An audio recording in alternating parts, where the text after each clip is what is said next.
А има ли значение всъщност каква вода пием? Има значение, разбира се. Това, което каза Одеве за водорода, много ми хареса. Сега водата е H2O, само че този водород, който е в под тази форма, той е под формата на атом. И това нещо като цяло е, нали, окей, добре, но е още по-добре, ако пиеме вода, която е богата на водороден антиоксидант. Говориме за водород, който е под формата на ион. Знаеме, че когато е ион, тук вече говорим за енергия, за електричество. Самите ние сме енергия, може, ама не в спиритуалния смисъл на думата, нали? Не. Който както го иска да го разбира. Говориме за енергия, която може да се измери с мегахерци, нали? Така, с уреди. Да. Ние самите работим на различни честоти. Бъбреците, мозъка, сърцето. Нали? Слънцето има мегахерци, на които работи, свети.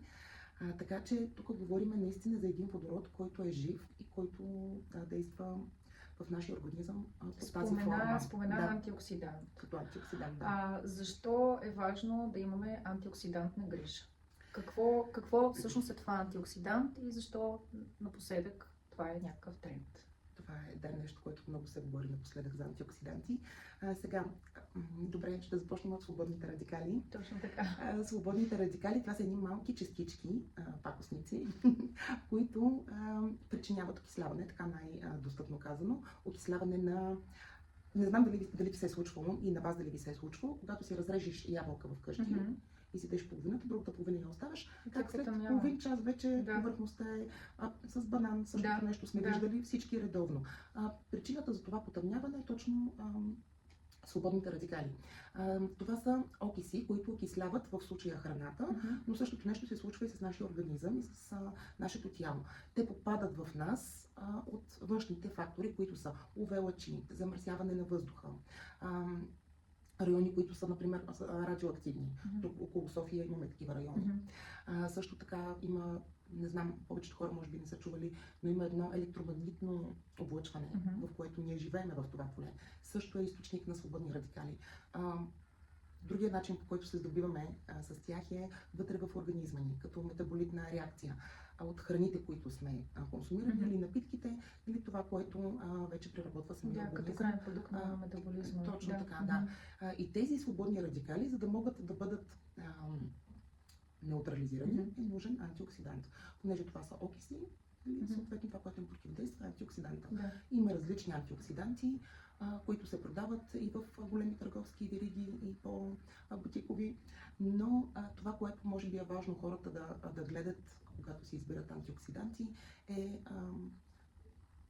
как е придобит самия антиоксидант.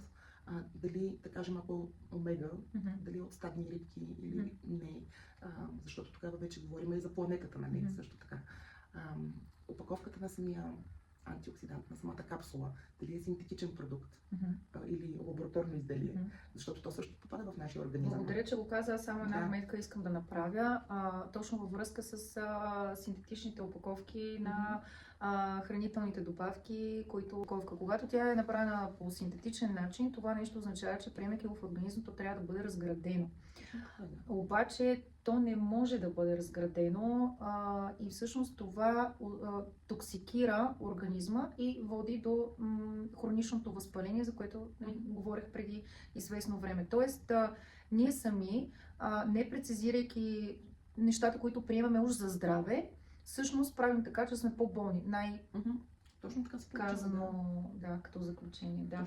Добре, всъщност идеята е, че повечето, нали, понеже от всякъде реално ни дебнат свободни радикали, от всякакви източници ние ги произвеждаме, реално натрупваме ги тези свободни радикали, се получава така наречен оксидативен стрес. Този оксидативен стрес, за да може да го преборим, т.е. да може да направим клетката здрава, защото всичко е на клетъчно ниво, ни трябват помощници като антиоксиданти.